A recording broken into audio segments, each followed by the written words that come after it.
It was a quiet Saturday morning, and I was enjoying a rare moment of peace with my coffee in hand when an unexpected, sharp knock shattered the calm.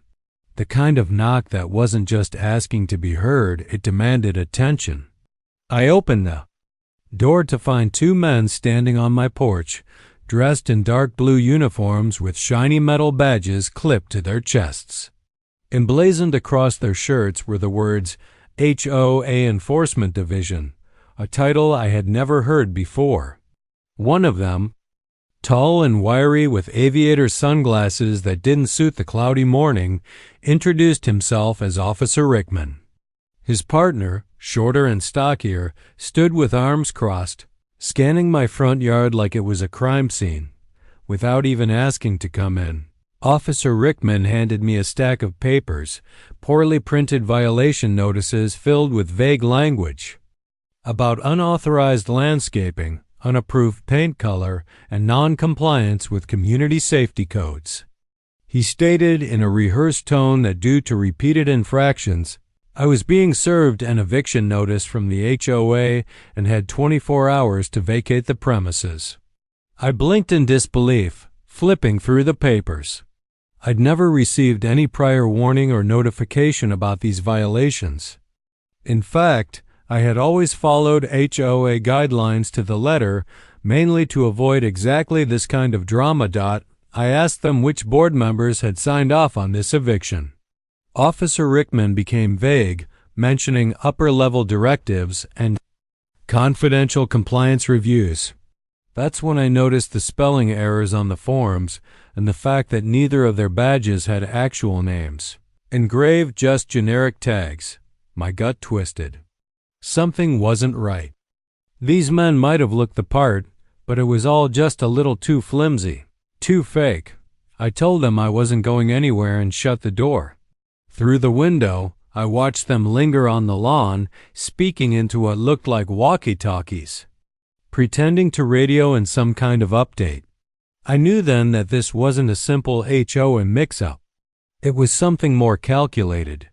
Someone was trying to force me out, and they were doing it under the guise of authority. But they had picked the wrong house to target. I decided right then I would find out who they really were, and I wasn't going to back down.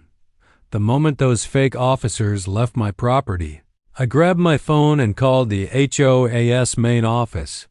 I asked to speak with the board president, and was quickly connected to Mrs. Langford, a sharp and no-nonsense woman who'd been on the board for years.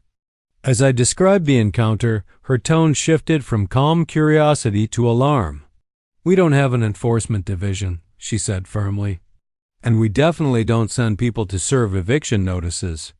That confirmed it, whoever those men were. They weren't sanctioned by the HOA.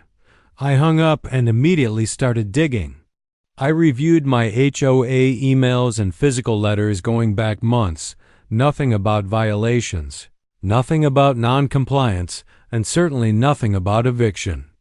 I even walked the property, checking to see if someone had tampered with signage or left any strange markings. Nothing out of the ordinary. But the next morning, I caught one of the men from the previous day parked across the street, snapping pictures of my house with his phone. When I stepped outside, he drove off, tires squealing. That's when I knew this wasn't just intimidation, it was surveillance. I installed motion-sensitive cameras around the perimeter of my property and made sure they were recording around the clock. I also started documenting every incident, logging dates, times, photos, and interactions. This was no longer about HOA violations, this was harassment. Later that week, I spoke with several neighbors and learned I wasn't the only one who had seen these so-called HOA cops. 2 houses down, a retired veteran named Carl had received a citation taped to his door accusing him of aggressive lawn ornamentation. Another woman, Lisa, said they threatened her over her holiday lights. None of it made sense, and none of it came through official HOA channels. The more I investigated, the more it seemed like someone was trying to push people out selectively, targeting homeowners who either lived alone or had properties that had appreciated in value. It began to look like a scam, maybe even a coordinated attempt to get us to leave so someone else could profit. I wasn't going to let that happen. The next time they came, I would be ready, not just with cameras and questions, but with a very real reminder that I wouldn't be pushed around. 3 days later, just as the sun was dipping below the horizon, they came back, but this time they brought reinforcements. A black SUV rolled up slowly and parked just outside my gate. 4 men stepped out, all dressed in matching dark uniforms, each with the same cheap, knockoff badges and HOA Enforcement Division patches sewn onto their sleeves. They moved with the swagger of authority, but it was all a performance. I recognized 2 of them from before, including the tall one with the sunglasses, who now barked orders like he was leading a SWAT team. One of them held a clipboard, another carried a handheld radio that wasn't even turned on. They approached the front of my house in formation, like they expected to intimidate me into packing my bags. This time, I didn't answer the door. Instead, I watched them from behind my front curtain, my security cameras rolling and my phone in one hand. But I wasn't calling the sheriff yet. I wanted to give them one last chance to walk away before I made it very clear that this house was not theirs to take. I walked to my safe, opened it calmly, and pulled out my Desert Eagle, one of the few pieces I kept for personal defense. I holstered it at my hip where it was visible, then stepped onto the porch with the same quiet confidence I had learned. In the military dot, as soon as they saw me, all 4 froze. The tall one with the clipboard stuttered, "Sir, we're here to carry out a lawful HOA-ordered eviction." I didn't say a word. I just stared him down and tilted my jacket back slightly, making sure the polished chrome of the Desert Eagle caught the fading light. The air changed immediately. One of them muttered something under his breath, and the group began to shift uncomfortably. "You're trespassing," I said calmly. "You have no legal authority.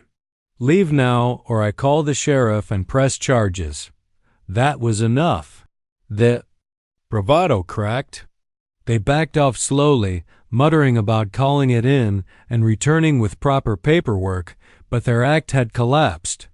They piled back into the SUV and sped off, tires screeching. I knew then they wouldn't be back tonight, but this wasn't over. They'd tried force, intimidation, and impersonation. Now it was time for me to take the fight to them legally and without fear. The next morning, I wasted no time. I took all the footage from my security cameras, printed copies of the fake violation notices, and wrote down every detail I could remember from each encounter. Then I drove straight to the sheriff's department. When I walked in and explained the situation, the deputy at the front desk raised an eyebrow and called over a detective. I sat down with him and went through everything, how the men were impersonating officials, issuing phony citations, and trying to force residents out of their homes. The moment he saw the badge photos and poorly written documents, he shook his head and muttered, "These guys aren't even trying to make it look real." Over the next few days, a full investigation was launched. Turns out I wasn't the only person who had filed a complaint. Several neighbors had reported similar incidents, but none of them had gone as far as I did in documenting the encounters. The sheriff's department was able to track down the fake HOA vehicle through security footage and license plate readers in the area. Within a week, they arrested 3 of the men involved in the scam, including the tall one with the sunglasses. The 4th suspect was picked up 2 days later in a nearby city, where he was trying to pull the same stunt on a different neighborhood. The story made the local news, and the real HOA held an emergency meeting to address what had happened. The board was embarrassed, and rightly so. They hadn't been involved in the scam, but their lack of communication and oversight made it easier for these imposters to operate unnoticed. Mrs. Langford issued a public apology and announced new measures. official ID cards for board representatives, a dedicated HOA app for resident alerts, and a hotline for reporting suspicious activity. As for me, I became a bit of a local hero. Some called me the guy with the desert eagle. Others just thanked me quietly for standing up when others felt helpless. I didn't do it for recognition. I did it because our homes are supposed to be our sanctuaries, not places where we live in fear of being bullied by con men in costume.